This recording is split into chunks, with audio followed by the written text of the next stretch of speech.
സ്നേഹസഹന മരണങ്ങളുടെ Calvary ഒരു ക്ഷണമാണ്.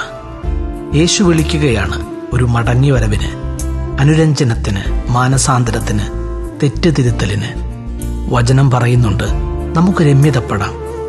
നിനക്ക് നിന്റെ പാപത്തിൽ നിന്ന് സ്വയമേ രക്ഷപ്പെടാൻ സാധിക്കില്ലെന്നും പാപത്തിൽ നിന്നും രക്ഷ നേടാതെ നിത്യജീവൻ അവകാശമാക്കാൻ പറ്റില്ലെന്നും നിത്യതയിലെത്തണമെങ്കിൽ പാപം പൂർണ്ണമായി കഴുകപ്പെടണമെന്നും പാപം മോചിക്കപ്പെടണമെങ്കിൽ ദൈവപുത്രനായ യേശു കുരിശിലർപ്പിച്ച പരമയാഗത്തിന്റെ അനന്തരഫലമായി അവന്റെ രക്തം കൊണ്ട് കഴുകപ്പെട്ടാൽ മാത്രമേ സമ്പൂർണ്ണ പാപമോചനം കിട്ടുകയുള്ളൂ എന്നും ഈ ലോകത്തിന് വെളിപ്പെടുത്തുന്ന സുവിശേഷമാണ് ദുഃഖവെള്ളി.